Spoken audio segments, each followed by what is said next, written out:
Sorry. Sorry na. Sorry, hindi ko nakapansin eh. Nagkinanin mo lang, huwag na yun. Yung ano, kahit simpleng hawak lang sa paa. Are lang po, kahit konting, ibo mo na lang ganong konting ano lang, ganyan na ho. Hanggang ano na. Ang ina ay mayroong karamdaman na hanggang ngayon ay di pa rin malaman ang dahilan. Di magawang makapagpagamot dahil na rin sa kanilang kawalan. May edad na rin si tatay at nawala na rin ito ng hanap buhay. Kung kaya't si Ate Malin na dapat sana'y nagpapahinga upang gumaling ang karamdaman ay walang magawa kung hindi makipagsapalaran para sa mga magulang at dalawang pamangkin na tanging siya na lang ang sandigan. Sana kung makikita natin si Ate Malin na nagtitinda ng kandila sa simbahan ng Taal ay magawa natin siyang bilihan dahil ginagawa niya ito hindi para magpayaman kundi para may kainin ang pamilya at patuloy silang mabuhay.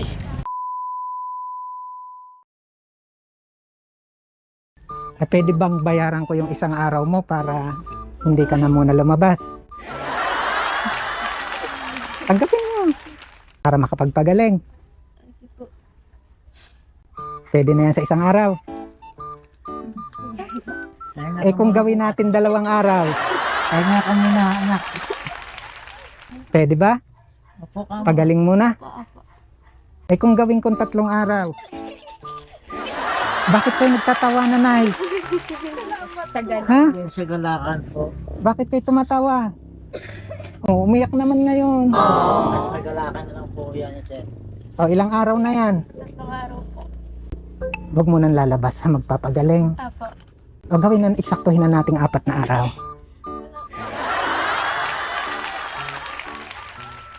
Salamat po sa bigay po niyo sa amin. Ako naiyak. Si tatay naiyak na rin, tay. Hindi ako nalito, alam ko. Kaya talagang gusto ko talagang magkumaling ako mag-inat. Apo. Hindi na kalahating kilong bigas. Makakabili ka na ng marami, ano? Opo. Maraming salamat po, account number 8112. Yan, nagpadala po ng 2,000 pesos. Yan po yung ibinigay ko sa inyo ngayon. At syempre, maraming salamat din po kay Ma'am Charity. Mag-aartista din tong bata nito. Ilang taon na nga ikaw? 10 po. Ito? 8 po. Dadasal lagi. Tapos pagupit ikaw, haba ng buhok mo. Ano yan? Lagalan ko lang po, mga lalagalan po ng jacket, tubigan ko po. Ano to? Kandila po. Sa kagaling? Sa Taal po. Nagtinda? Apo, kakawin ko lang po. Sabi ko, tatay, wag mo na magtitinda. Siya kong pala, dahil nakakanapot sa nang binila niya ilang araw siya. Ilang araw po ang binayaran ko? 4 na araw po. Hanggang Kaya nagtinda ka na uli. Opo. Tuloy-tuloy ba yung pag-inom ng gamot? Opo. Baka kung ako alam po kanina po lang gamot eh. Talagang no choice nga lang. No choice po. Kasi kung hindi magtitinda, ano mangyayari? Wala ko niya may... Saan ka nga nagtitinda? Sa Taal po. Simbahan ng Taal. Pwede bang makita yung tinda mo? Yan, mga kababayan, yung po mga nagsisimba sa simbahan, bibilhan niyo si ate. 4 na araw lang ba ang binayaran ko sa'yo? Ano po? Ganyan. Ayun. Magkano ang ganito? 20 lang po. Isang tali. Isang ganito. Opo. Anong oras ka nag-umpisa magtinda? Alas 6, minsan po madaling araw. Pag Minsan linggo po, pag madaling linggo, araw. madaling araw. Tapos gantong oras ka umuwi. Minsan po, pag ano lang po. Pag nakaubos po, maga po umuwi. Pag hindi ko nakaubos, Ay, kumita naman ngayon. nakita naman po. May pambili na ng bigas. Opo. May pambili na daw, tatay. Meron po, siguro. Ay, di ako uuwi na. Kaya may bigas pa sa bahay. Wala na. Dahil yung pinili ko po kanina, yung kinita ko kanina ng 100, yun po ang pinili ko lang. Kinita saan? Sa sa libre. Anong ginawa mo Sa doon? nang inuutosan ako ng mga kaibigan, upa. Ang binibili mong bigas, gano'n nga karami? Mga 1 kilo. Kailan ka huling bumili ng isang sako? Ay, matagal na po, nung mga December na. Matagal na. Ay, mga bata. Halika kayo dito, nak. Pumasok ikaw. Oh, ganda-ganda naman ang baby na yun. Ano ang pangalan mo? Monique. Ikaw? Sabi ko sa'yo, magpagupit ka na.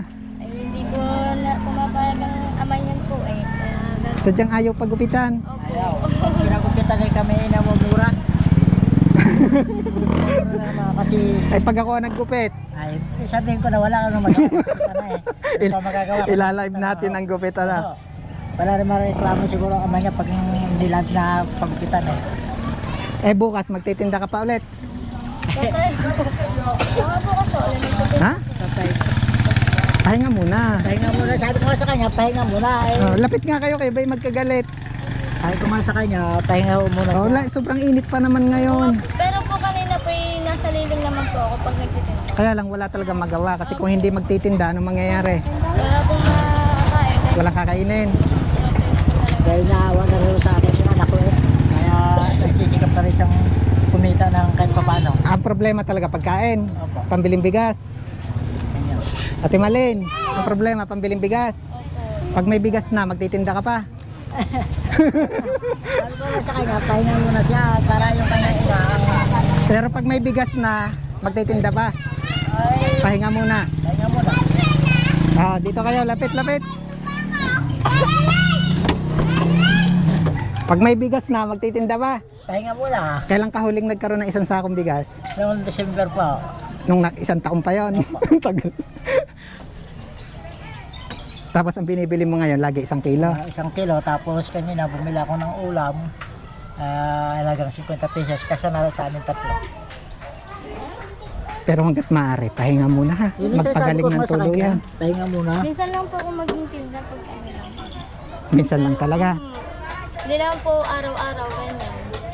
Ah, para pahinga muna sa bahay ha, tatay. Opo. Ha? Opo. Anong iniintay niyo? Ayan, buksan na. Ayan. Yan, ito. 25 kilos na bigas. Tapos ito, tingnan natin kung anong laman yan. Lapit ka rito, Timalin. Yan, ito naman ay kompleto na yan. Sari-sari. Yan, mga canned goods. Sari-sari yan. Gatas, iba't iba, mga tinapay. Ha? Kayo na ang bahala din yan, tatay. Maraming pong salamat sa Nagbigay niyo po ako 20. Pero hanggat mare, pahinga muna ha. Pagaling. Ito naman tatay, mga dilata na yan, hanggat mare, kung may chance na mga sariwang gulay, yun muna ha. Ito'y pag talagang walang wala. Bago mo buhatin, pasalamatan muna natin. Magte-thank you tayo. Maraming salamat po kay ano. Ito po'y galing kay Ma'am Charity. Siya po yung nagpapabot sa inyo.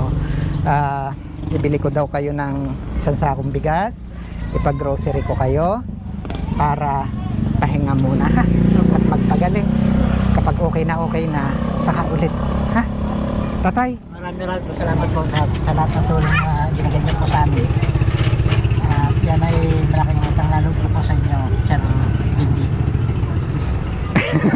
Sabi ko. Papa. Salamat po mga Benji at sa nagbigay po sa amin. At tumulong po rin sa inyo para may pabuti sa amin. Sana marami pa rin makatulong.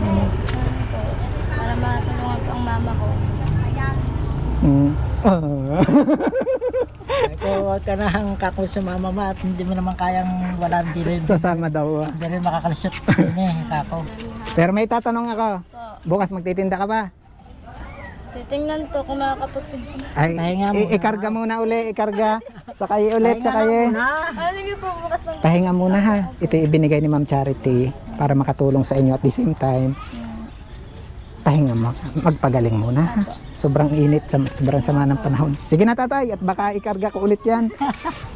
Kayo nang bahala ha. Ako hindi natutuloy sa bahay.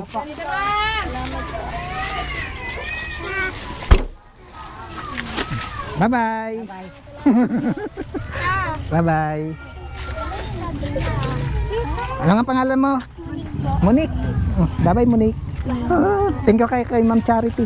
Maraming salamat po, Ma'am Charity. Bye-bye na anak. Bye-bye. Ingat po kayo. Salamat po.